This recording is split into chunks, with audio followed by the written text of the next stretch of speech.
Hi hello welcome to my ಚಾನಲ್ಗೆ ದಯವಿಟ್ಟು ಯಾರು ಸಬ್ಸ್ಕ್ರೈಬ್ ಮಾಡಿಲ್ಲ, ವಿಡಿಯೋನ ಪೂರ್ತಿಯಾಗಿ ನೋಡ್ತಾ ಇಲ್ಲ, ಹಾಗೆ ಯಾರು ಲೈಕ್ ಕೊಡ್ತಿಲ್ಲ, ದಯವಿಟ್ಟು ಹಾಗೆ ಮಾಡಬೇಡಿ. ವಿಡಿಯೋನ ಪೂರ್ತಿಯಾಗಿ ನೋಡಿ, ಚಾನಲ್ನ ಸಬ್ಸ್ಕ್ರೈಬ್ ಮಾಡಿ, ಹಾಗೆ ಸಪೋರ್ಟ್ ಮಾಡಿ, ಮತ್ತು ಒಂದು ಲೈಕ್ ಕೊಡಿ. ನಿಮ್ಗೆ ಇಷ್ಟ ಆಗಿದರೆ ದಯವಿಟ್ಟು ಒಂದು ಲೈಕ್ ಕೊಡಿ. ಇವತ್ತು ನಾನು ಲೋಟಸ್ನ ಸ್ಟಿಚ್ ಹೇಗೆ ಮಾಡ್ತಾರೆ ಅಂತ ನಾನು ತೋರಿಸ್ಕೊಡ್ತಾ ಇದ್ದೀನಿ. ಸೊ ಫಸ್ಟಿಗೆ ನಾವು ಏನು ಮಾಡಬೇಕು ಅಂದರೆ, ಒಂದು ಕಮಲದ ಆಕಾರದ ಒಂದು ಚಿತ್ರವನ್ನು ಬಿಡಿಸ್ಕೊಬೇಕಾಗುತ್ತೆ ಪೆನ್ನಿನ ಸಹಾಯದಿಂದ. ನಂತರ ನಾವು ಚೈನ್ ಸ್ಟಿಚ್ ಹಾಕೋಂತ ಹೋಗಬೇಕು. ಆ ಚೈನ್ ಸ್ಟಿಚ್ ಯಾವುದ್ರಲ್ಲಿ ಹಾಕಬೇಕು ಅಂತಂದರೆ, ಗೋಲ್ಡನ್ ಥ್ರೆಡ್ ಬರುತ್ತಲ್ಲ ದಾರ, ಆ ದಾರದಿಂದ ನಾವು ಚೈನ್ ಸ್ಟಿಚ್ಚನ್ನು ಹಾಕೊತ ಹೋಗಬೇಕು. ನಾನು ಹೇಗೆ ಹಾಕ್ತಾಯಿದ್ದೀನಿ ಅಂತ ನೀವು ನೋಡ್ತಾ ಇದ್ದೀರಲ್ಲ. ಫಸ್ಟಿಗೆ ನಿಮಗೆ ನಾನು ಸ್ಟಾರ್ಟಿಂಗ್ ನಾನು ನಿಮಗೆ ಹೇಳ್ಕೊಟ್ಟಿದ್ದೀನಿ ಹೇಗೆ ಚೈನ್ ಸ್ಟಿಚ್ ಹಾಕೋದು ಅಂತಲೂ ಕೂಡ, ಅದ್ರ ಬಗ್ಗೆ ಕೂಡ ನಾನು ವಿಡಿಯೋ ಹಾಕಿದ್ದೀನಿ.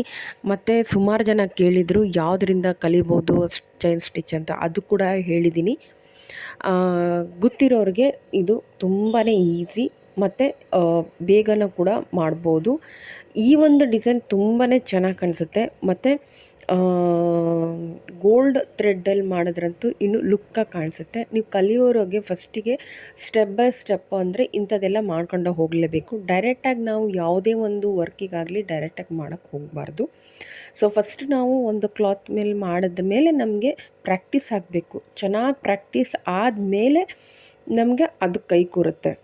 ಸೊ ಈಗ ನಾನು ಏನು ಮಾಡಿದ್ದೀನಿ ಅಂತ ನಿಮ್ಗೆ ತೋರಿಸ್ತಿದ್ದೀನಲ್ಲ, ಸಿಂಪಲ್ ಏನಿಲ್ಲ, ಜಸ್ಟ್ ಚೈನ್ ಸ್ಟಿಚ್ ಹಾಕೋಂತ ಹೋಗಬೇಕು, ಕ್ಲೀನಾಗಿ ಹಾಕೊತ ಹೋಗಬೇಕು. ಮತ್ತು ಏನಾಗುತ್ತೆ ಅಂದರೆ ಅಲ್ಲಲ್ಲಿ ನಿಮಗೆ ಟೈಟ್ನೆಸ್ ಬರುತ್ತೆ, ಅಂದರೆ ಕ್ಲಾತ್ ಅಂದರೆ ಬಟ್ಟೆ ಎಳ್ದಂಗೆ ಆಗ್ತಿರುತ್ತೆ. ಸೊ ನಾವು ಅವಾಗ ಏನು ಮಾಡಬೇಕಂದ್ರೆ ನಿಧಾನವಾಗಿ ಅದನ್ನು ಲೂಸಾಗಿ ಹಾಕ್ಕೊಬೇಕು. ಏಕೆಂದರೆ ಟೈಟಾಗಿ ಹಾಕೊಂಡ್ರೆ ಆ ಬಟ್ಟೆ ನಮಗೆ ಟೈಟ್ ಅನಿಸುತ್ತೆ. ಮುಂದೆ ನೀವು ಹಾಕುವಾಗ ಅದು ಅಲ್ಲಲ್ಲೇ ಹೋಲ್ ಟೈಪು ಬರ್ತಾನೆ ಇರುತ್ತೆ.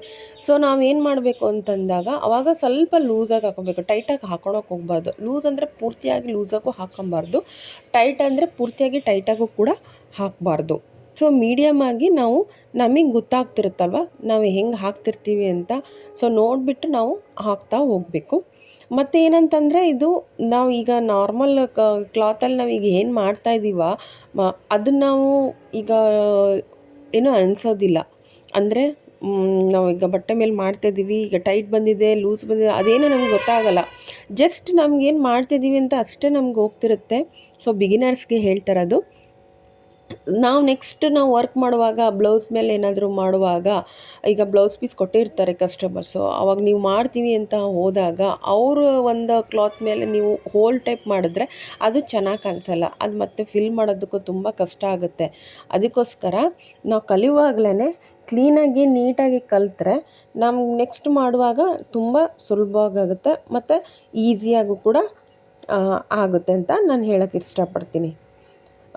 ಇಷ್ಟೇ, ಏನಿಲ್ಲ, ಜಸ್ಟ್ ಏನು ಬ್ರಹ್ಮವಿದ್ಯೆ ಏನಿಲ್ಲ ಇದರಲ್ಲಿ.